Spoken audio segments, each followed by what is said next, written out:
Desas-desus hengkangnya Marc Marquez dari Repsol Honda Team memang semakin memanas. Usai dikabarkan didekati Ducati, kini Marc Marquez lebih santer untuk dikabarkan masuk ke skuad KTM. Campur tangan dari Red Bull Energy Drink tentu bisa saja membuat Marc Marquez berpaling dari Honda RC213V ke KTM RC16.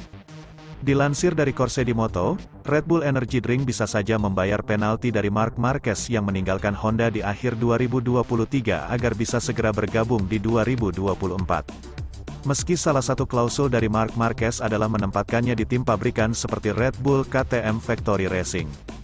Hanya saja Red Bull KTM Factory Racing masih menduetkan Jack Miller dan Brad Binder sampai akhir 2024. Jika semisal pindah ke skuad KTM di tahun depan, bisa saja Marc Marquez akan ditempatkan di Gas Tech 3 Factory Team dengan fasilitas tim pabrikan. Siapa rekannya, KTM sangat bernafsu untuk memboyong Pedro Acosta untuk segera naik ke MotoGP.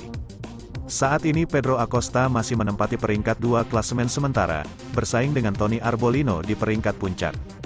Jika benar-benar juara dunia di Moto2 tahun ini, bukan tidak mungkin Pedro Acosta akan naik ke MotoGP di Gas Tech 3 Factory Team menggantikan Paul Espargaro. Maka memang kans paling besar kalau Marc Marquez satu tim dengan Pedro Acosta, pembalap yang dijuluki sebagai The Next Marc Marquez.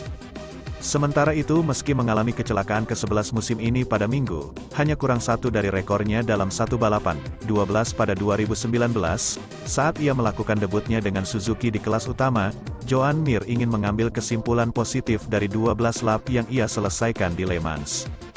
Pembalap Spanyol itu mencatatkan waktu 1:31.800 pada Jumat, di sesi latihan pertama akhir pekan, yang tidak akan bisa ditiru lagi di sesi lainnya. Di P2 pada hari yang sama, ia mencatatkan waktu 1:32.369. Lebih buruk lagi baginya pada Sabtu pagi di FP, 1:32.795, pada kualifikasi pertama, dengan ban baru dan segala sesuatu yang menjadi fokusnya untuk putaran cepat, ia finish di 1:31.810, tidak mengalami peningkatan dari catatan waktu Jumat pagi. Pada sprint race, di mana pilot Repsol Honda finish P14, best lap adalah 1:32.694, tanpa bisa mendekati kecepatan 32 yang ia harapkan. Pengujian sasis Kalex baru dan perubahan suhu membuat kami memahami kurangnya kemajuan dalam adaptasinya yang rumit dengan Honda, motor yang hanya menyelesaikan sedikit balapan karena kecelakaan. Namun sebelumnya, pembalap Spanyol tersebut mampu menarik beberapa kesimpulan bagus, meski sebuah kesalahan membuatnya harus turun ke posisi terakhir di lap kedua. Pembalap Spanyol itu mencatatkan waktu 1:31.800 pada Jumat, di sesi latihan pertama akhir pekan, yang tidak akan bisa ditiru lagi di sesi lainnya. Di P2 pada hari yang sama, ia mencatatkan waktu 1:32.369.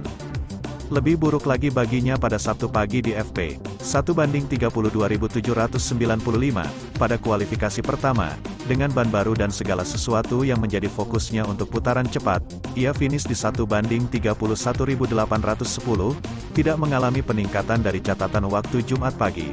Pada sprint race, di mana pilot Repsol Honda finish P14, best lap adalah 1:32.694, tanpa bisa mendekati kecepatan 32 yang ia harapkan.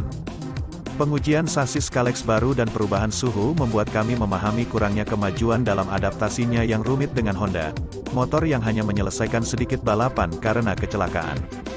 Namun sebelumnya, pembalap Spanyol tersebut mampu menarik beberapa kesimpulan bagus, meski sebuah kesalahan membuatnya harus turun ke posisi terakhir di lap kedua.